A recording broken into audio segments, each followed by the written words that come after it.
호세아서 7장 8절 말씀부터 16절 말씀 봅니다. 구약 1261면입니다.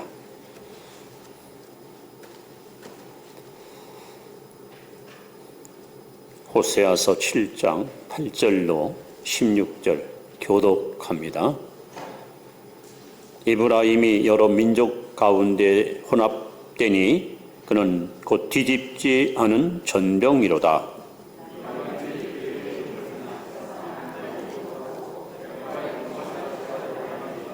이스라엘의 교만은 그 얼굴에 드러났나니 그들이 이 모든 일을 당하여도 그들의 하나님 여호와께로 돌아오지 아니하며 구하지 아니하도다.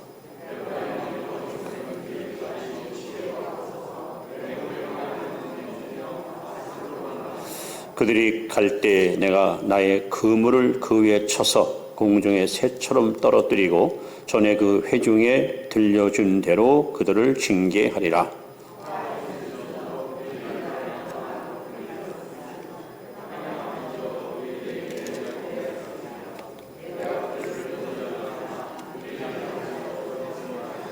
성심으로 나를 부르지 아니하였으며 오직 침상에서 슬피 부르짖으며 곡식과 새 포도주로 말미암아 모이며 나를 거역하는도다.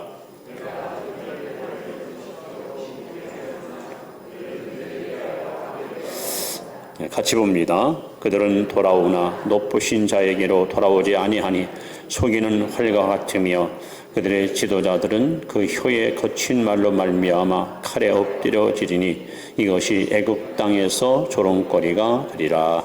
아멘. 몇 분에게 주 안에서 늘 강건하시 바랍니다. 믿음으로 승리하시 바랍니다. 제가 5살 때 유행가 2곡을 배웠는데 지금도 그 노래를 부를 때마다 옛날 생각이 참 추억 속에서 주마등처럼 늘 스쳐갑니다. 근데 그 노래를 이번 주간에 이렇게 회상하면서 오늘 이 본문 말씀하고 이렇게 좀 굉장히 연관이 있더라고요.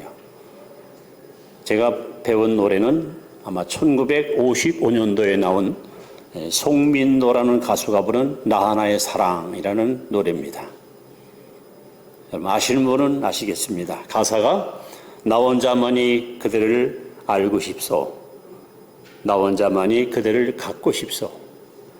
나 혼자만이 그대를 사랑하며 영원히 행복하게 살고 싶소.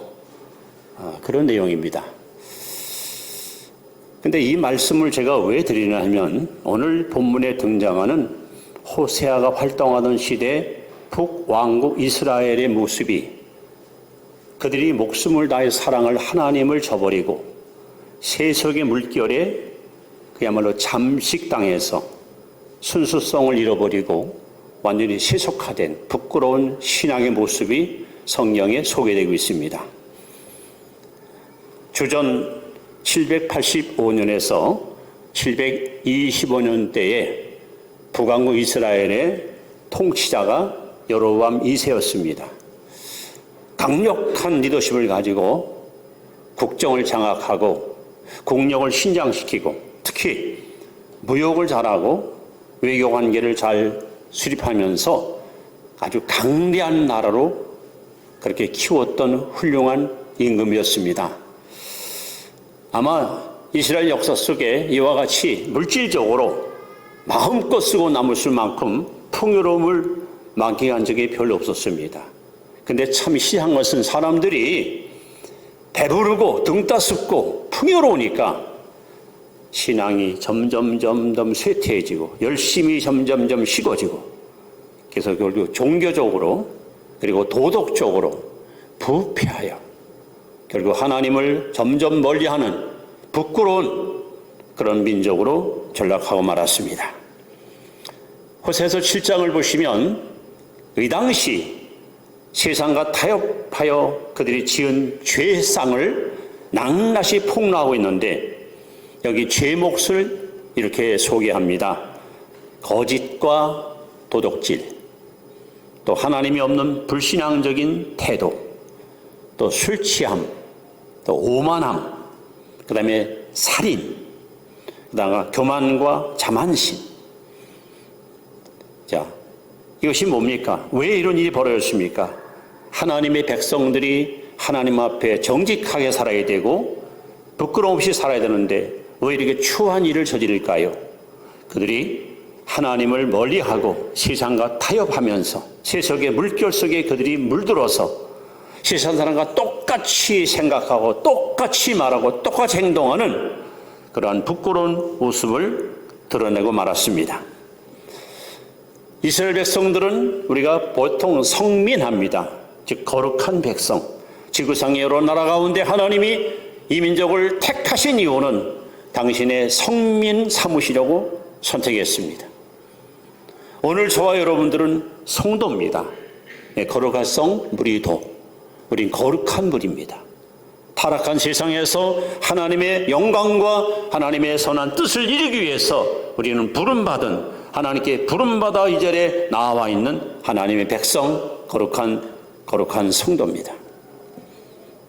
그런데 만약에 저와 여러분들이 세상과 타협할 때, 세상을 사랑할 때 어떤 불행한 일이 찾아올까요? 야고보 4장 4절에 보시면 세상과 벗되고자 하는 자들아 세상과 벗됨이 하나님과 원수됨을 알지 못하느냐.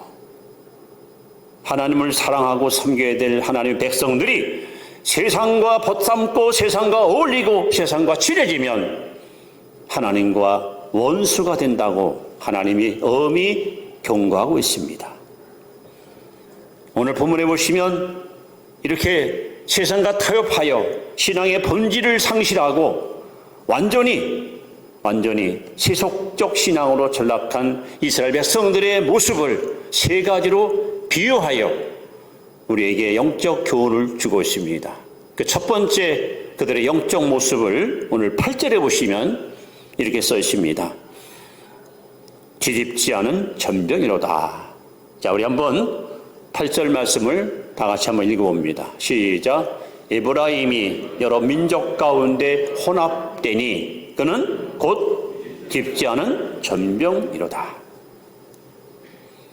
이 전병하면 여러분 우리로 말하면 이제 소위 부침개, 빈대떡 하면 쉽게 이해할 겁니다.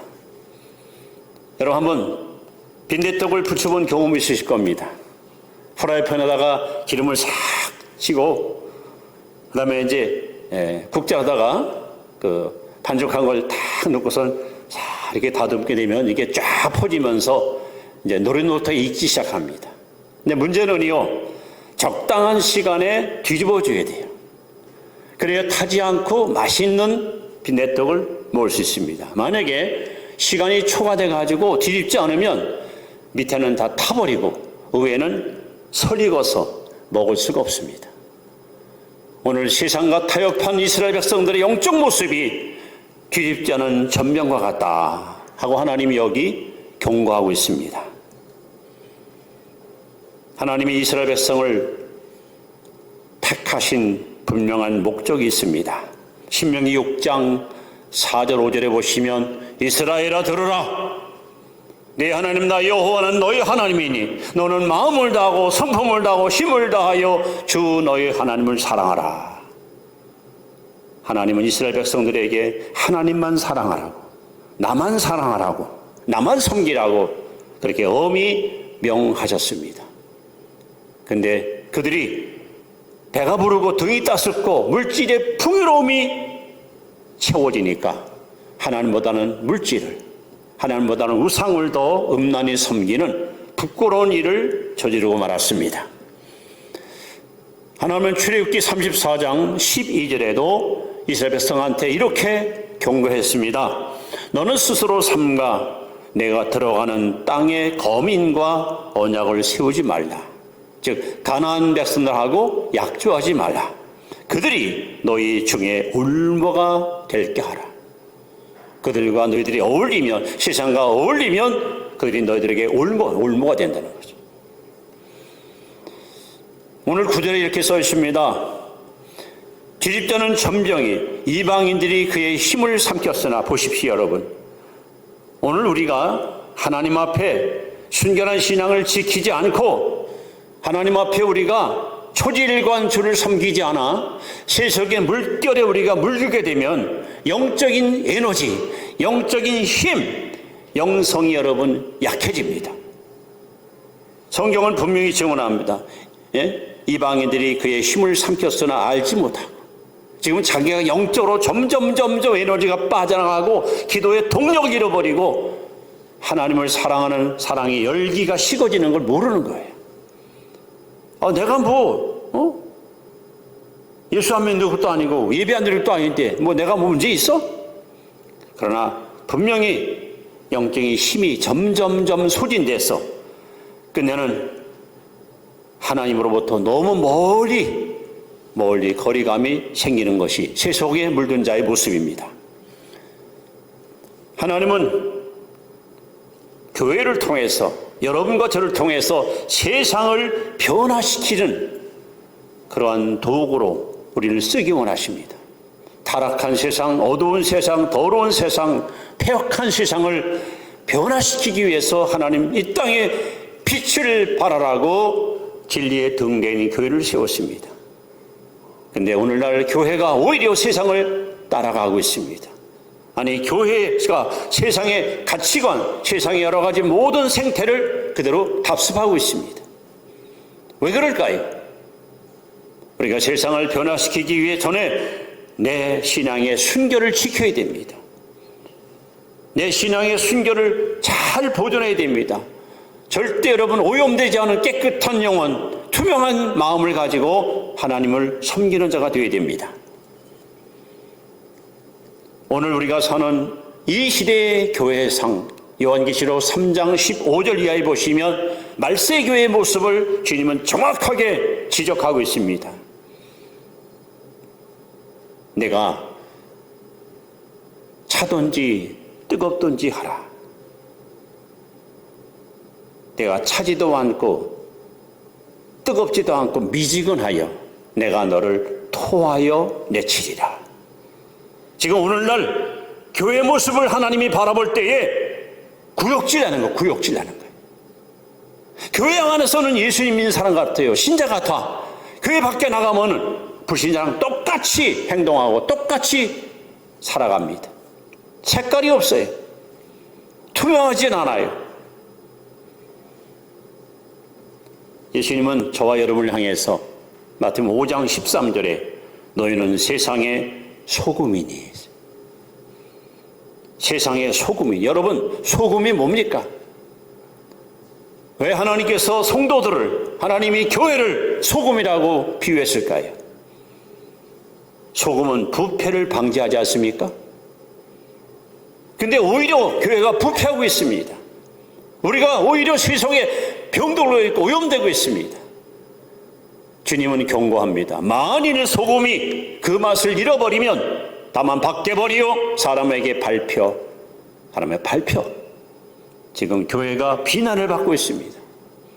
안 믿는 사람들 입에서 교회가 계속 여러분 비판의 대상이 되고 있습니다. 마지는 소금으로 전락한 성도들이 얼마나 많습니까?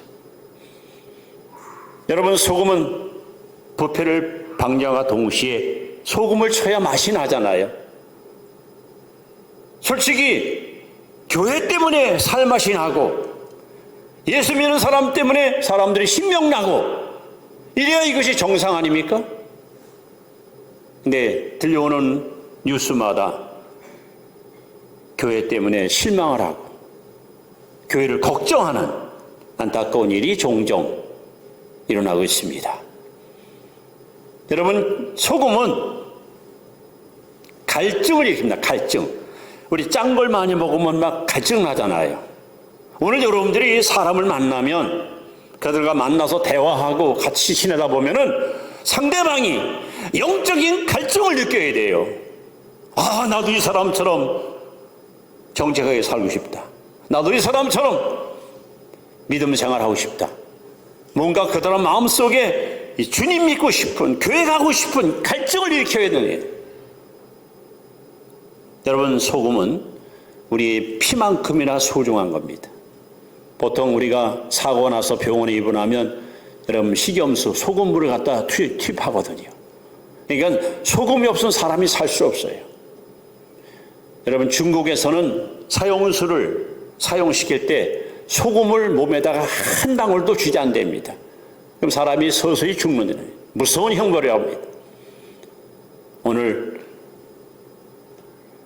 하나님께서 이스라엘 백성을 선택한 목적이 지금 색깔 있는 신자가 되고 타락한 세상을 변화시키고 하나님의 뜻을 이 땅에 실현시키라고 세웠는데 오히려 세상과 타협하면서 그들은 그야말로 구욕질나는 미지근한 그런 타락한 모습으로 하나님께 책망을 받고 있습니다.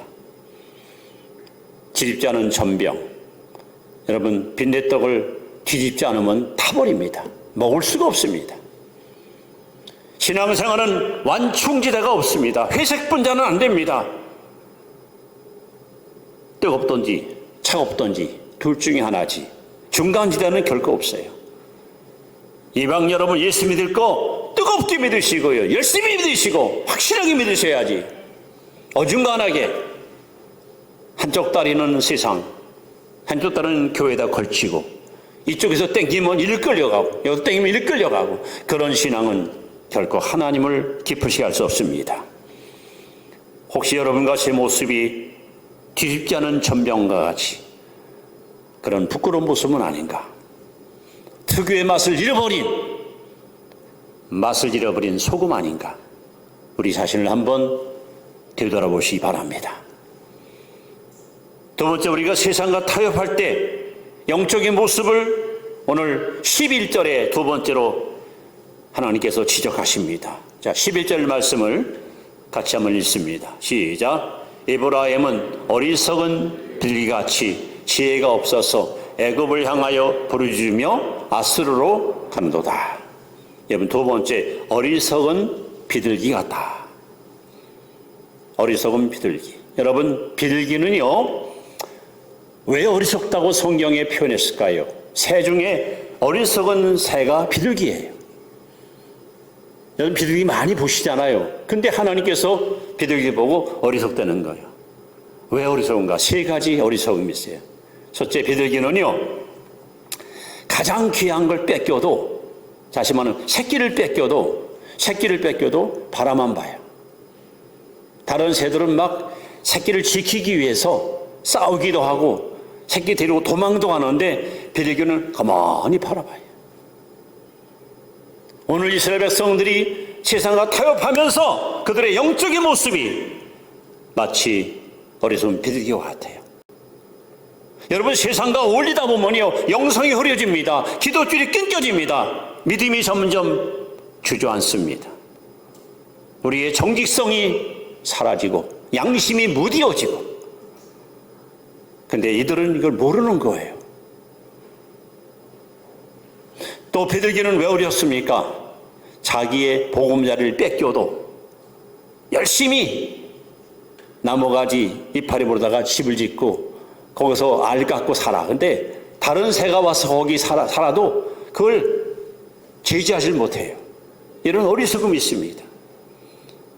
오늘 여러분, 우리 마음속에 오직 예수님만 계셔야 되는데 주님은 저 뒷방으로 다 슬쩍 밀어놓고 돈, 명예, 쾌락 이런 것들이 자꾸 내 안에 들어와서 내 마음을 지배하고 있어요. 내 마음의 가장 중심에 주님 모시고 살았는데 주님은 멀리 쫓아내버리고 엉뚱한 것이 내 안에 들어와서 내 마음을 다 지배하고 있어요. 근데 그걸 깨닫지 못하는 거예요. 자기는 지금 예수를 잘 믿는 줄 알아. 신앙생활 잘하는 줄 알아. 하나님께서 어리석도다. 여러분, 비둘기가 왜 또 어렸습니까? 사냥꾼이 쳐놓은 그물을 못 보고요, 그 그물 속으로 뛰어들어와요. 오늘 말씀하잖아요. 에브라임은 어리석은 비둘기 같도다 하면서 뭐라고 말씀해요? 공중의 새처럼 12절에 떨어뜨리고 전에 그 회중에 들려준 대로 그들을 징계하리라. 왜 이 말이 나왔느냐 하면요,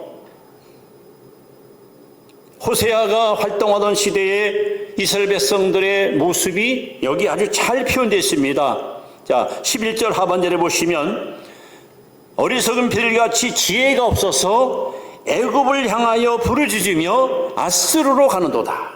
이 무슨 얘기입니까? 그 당시 북쪽의 아수르, 남쪽의 애굽, 최강국이었어요. 이스라엘 사람들이 나라가 힘들고 어려울 때, 국군이 기울어지고 약해질 때 하나님을 찾은 것이 아니야. 애굽을 의지합니다. 바로왕이여, 먹을 것 좀 도와주시오. 바로왕이여, 입을 것 좀 주시오.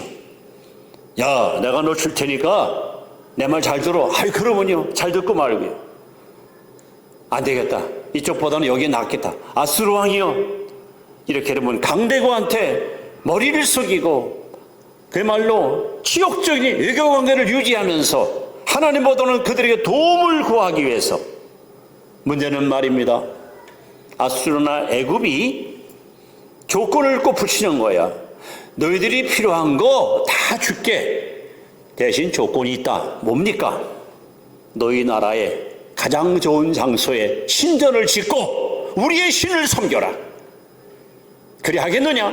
아, 그러면요, 우리가 먹을 거 생기는데, 마실 거 생기는데 왜 안 하겠습니까? 그래서 그들은 강대국과 약조를 맺으면서 아수르의 신, 애굽의 신을 끌어다가 신전을 짓고 거기다가 경배하고 찬양하는 거예요. 이게 하나님 백성이 할 일입니까? 오늘 많은 그리스도인들이 돈 때문에 양심을 팔고, 돈 때문에 믿음을 파버리고, 돈 때문에 주의를 성성하지 않고, 누가 더 준다고 하면요, 이거 예배 빠지면 됐지. 이게 뭐 대단해? 어리석은 비둘기와 같이 이리 기웃 저리 기웃. 그래서 오늘 하나님은 세상과 타협하면 너희들의 신앙이 마치 이와 같을 것이라고 우리 경고하고 있습니다. 성도 여러분, 시편 121편에 하나님은 분명히 우리에게 말씀합니다. 내가 산을 향하여 눈을 들리라. 나의 도움이 어디서 올고 나의 도움이 천지를 지으신 여호와에게서로다. 여러분, 우리의 도움은 하나님이십니다. 우리를 도우실 분은 오직 하나님, 천지를 창조하신 창조주 하나님밖에 없습니다. 잠언 3장 5절 6절에도 너는 마음을 다하여 여호와를 신뢰하고 내 명철을 의지하지 말라. 너는 범사의 그를 인정하라. 그러면 내 길을 지도하시리라. 여러분, 하나님을 신뢰하고 하나님을 의지하십시오. 우리의 필요한 것을 채우시는 분은 하나님밖에 없습니다. 우리가 그동안 우리 민족 역사를 보십시오. 강대국들을 가장 의지하며 살았어요. 지금도 그래. 지금도 미국, 중국 틈바구니에서 어디야 올려야 실익이 있을고, 누구와 붙어야 국군이 더 좋아질까?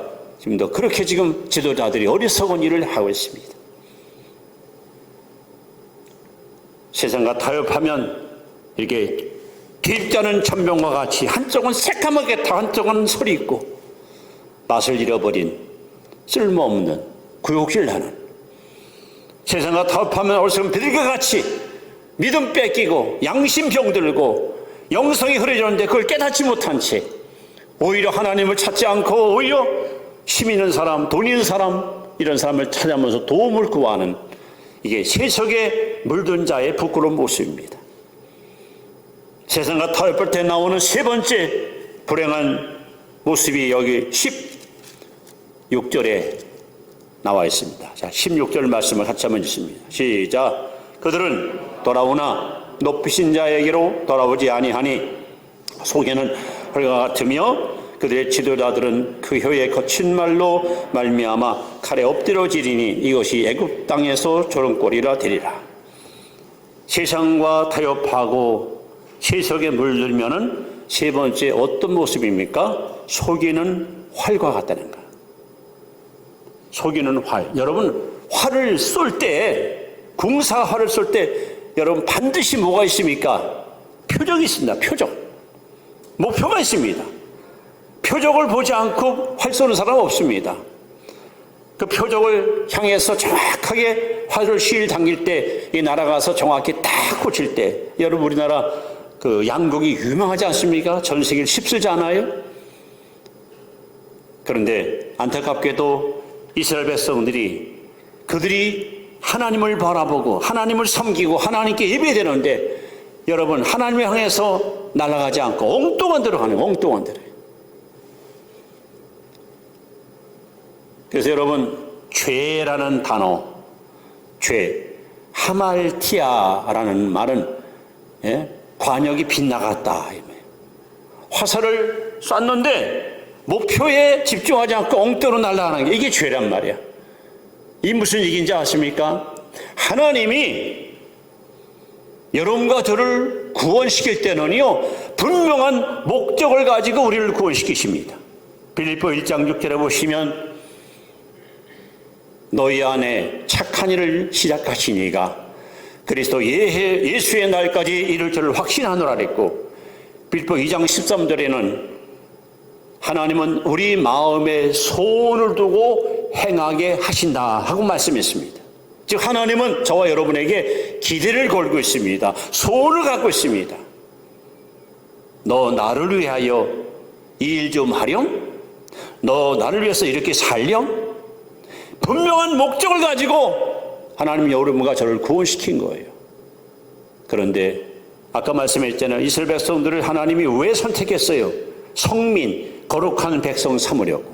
근데 그들은 하나님의 목적과는 전혀 맞지 않는, 하나님의 기대를 전혀 저버린 어리석은 방향으로 날아가는 거예요. 오늘 여러분의 삶의 목표가 뭡니까? 여러분이 꿈꾸고 있는 미래상은 어떤 모습입니까? 여러분이 갖고 있는 삶의 목표가 하나님의 뜻과 일치합니까? 만약에 여러분들이 하나님의 기대를 저버리고 하나님의 뜻과는 상관없는 인생길을 걸어간다면 여러분들은 속인 활과 같은 부끄러운 존재임을 알아야 됩니다. 욥기 22장 21절 말씀, 너는 하나님과 화목하고 평화하라. 그럼 복이 내게 임하리라. 여러분, 우리가 제일 중요한 것이 하나님과 올바른 관계를 맺는 거예요. 하나님과 어긋나면 안 돼요. 우리 잘 아는 찬송, 주여 넓으신 은혜 베푸사 나를 받아주시고 나의 품은 뜻 주의 뜻같이 되게 하여 주소서. 여러분 마음에 품은 뜻과 하나님의 뜻이 같아야 돼요. 그것이 여러분 성공한 인생이고 그것이 바로 행복한 인생이에요.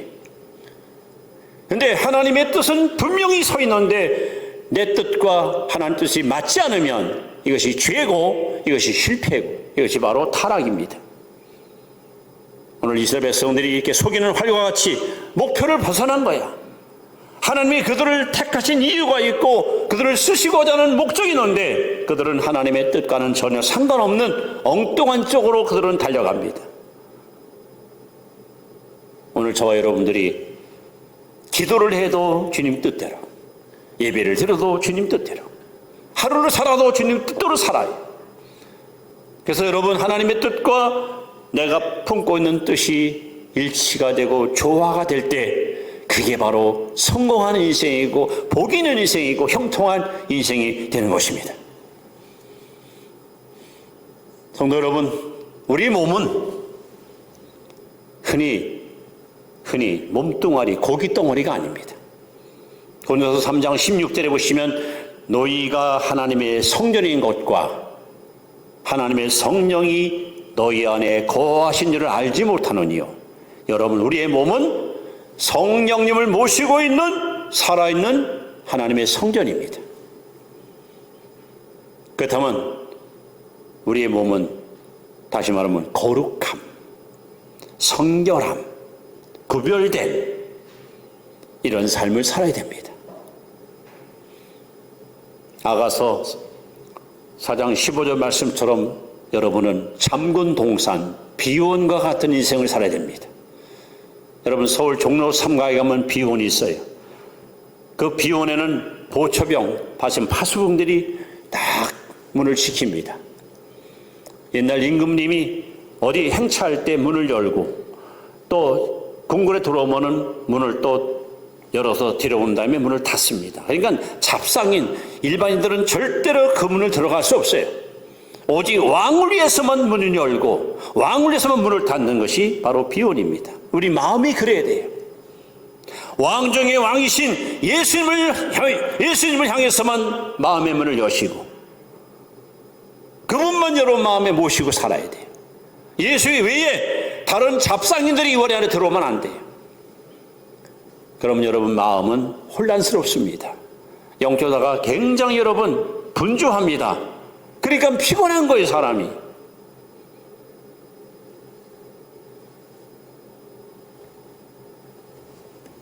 그래서 하나님은 잠언 4장 23절에 이렇게 우리에게 말씀합니다. 무릇 지켜마는 것보다 더욱 내 마음을 지키라. 따라합시다. 내 마음을 지키라. 생명의 근원이 이에서 남이니라. 여러분 건강 지켜야 돼요. 명예도 지키고 인기도 지키고 물질도 지키고 가족도 지키고 나라도 지키고 지켜야 됩니다. 근데 성경은 제일 중요한 것이 뭡니까? 내 마음을 지키라. 다른 무엇보다도 마음을 지키려는 거예요. 마음이 세속에 오염되지 않도록, 마음이 세속에 여러분 쩌들지 않도록 마음을 지켜야 되는 거예요. 그래서 이 마음 속에는 예수 외에는 그 무엇도 여러분 절대 품고 살지 마세요. 주님을 마음에 모시고 그분과 함께 대화하고 그분과 함께 보조를 맞춰 걸어가면서 동행하는 삶을 사는 것, 그것이 바로 하나님이 기뻐하는 신앙인의 모습입니다. 이제 오늘 이 시간 하나님의 말씀을 제 입을 통해서 여러분 앞에 선포합니다. 요한일서 2장 15절에 이 세상이나 세상에 있는 것들을 사랑하지 말라. 누구든지 세상을 사랑하면 아버지의 사랑이 온전히 거하지 못하나니 이는 세상에 있는 모든 것들이 육신의 정욕과 안목의 정욕과 이상의 자랑이라. 아버지께로 쫓아온 것이 아니라 세상으로 쫓아온 것이다. 이 세상도 그 정욕도 다 지나가되 오직 하나님의 뜻을 행하는 자는 영원하리라. 여러분 이 세상이나 세상 것들을 사랑하지 마세요. 또 로마서 12장 1절 2절에 그러므로 형제들아 내가 하나님의 모든 자비하심으로 너희를 권하노니 너희 몸을 하나님이 기뻐하시는 거룩한 산제사로 드리라. 이는 너희들의 영적 예배니라. 너희는 이 세대를 본받지 말고 오직 마음을 새롭게 함으로 변화를 받아 하나님의 선하시고 기뻐하시고 온전한 뜻이 무엇인지 분별하도록 하라. 성경은 분명히 말합니다. 세상과 보태지 마라. 세상 사랑하지 마라. 세상을 본받지 말라. 근데 오늘 우리나라가 주 5일제부터 시작하면서부터 급격히 교회가 속화되면서 어느 나라든지 동일하더라고요. 개인소 2만 불이 딱 넘어가니까 사람들이 영적으로 타락하기 시작합니다. 그냥 기회만 있으면 그냥 여행 가려고 놀려고 하고요. 마시려고 하고 즐기려고 하고. 우리가 힘없고 약하고 가난할 때는 하나님께 얼마나 매달려 눈물 뿌려 기도했습니까? 근데 그 절박함이 지금은 없어요. 간절함이 지금은 없어요. 미지근한 신앙, 구역질하는 토해낼 수밖에 없는 신앙, 이것이 오늘 우리 부끄러운 자화상입니다. 이제 말씀은 이렇게 마무리합니다. 여러분 신구약 성경에서 가장 위대한 계명이 뭡니까? 마태복음 22장 37절에 예수께서 최고의 계명을 오늘 우리에게 이렇게 다시 선포하십니다. 너는 마음을 다하고 성품을 다하고 힘을 다하고 뜻을 다하여 주 너희 하나님을 사랑하라. 이것이 최고의 계명이에요. 여러분 하나님 사랑하십시오. 아까 송민도가 부른 나 하나의 사랑이라는 가사가 뭐 2절은 이렇게 써 있더라고. 나 혼자만이 그대여 생각해주. 나 혼자만이 그대여 사랑해주. 나 혼자만이 그대는 믿어주고 영원히 변함없이 사랑해주. 여러분, 이 가사를 나 혼자만이 그대를 알고 싶소. 나 혼자만이 그대를 갖고 싶소. 이 말을 나 혼자만이 주님을 알고 싶소. 나 혼자만이 주님을 갖고 싶소. 나 혼자만이 주님을 사랑하며 영원히 함께 살고 싶소. 우리 성덕교회 성도 여러분들은 오직 한 분, 저 예수님밖에 몰라요. 저 주님 사랑하는 마음만큼 누구한테 뺏고 싶지 않아요. 주님, 내가 주님을 사랑합니다. 나는 주밖에 없습니다. 주님은 나의 소망이고 나의 힘이시고 나의 위로이시고 나의 모든 꿈이고 나의 전부가 되십니다. 여러분, 그렇게 주님을 더 뜨겁게 사랑하시고 더 신뢰하면서 지금 세속의 물결이 너무 강력하게 쓰나미처럼 밀려와서 성도들의 마음을 지금 막 오염시켜 나가지고 가치관이 붕괴되고 삶의 목표도 잃어버리고 그럭저럭 그냥 하루하루 그렇게 인생을 살아가는 부끄러운 자가 너무 많습니다. 뒤집지 않은 전병, 어리석은 비둘기, 그리고 관역을 빗나간 속이는 활 같은 인생 되지 마시고 하나님의 기대에 여러분 부응하는 하나님 마음에 합당한 보배롭고 존귀한 성도 되시기를 주의 이름으로 축원합니다. 기도드립니다.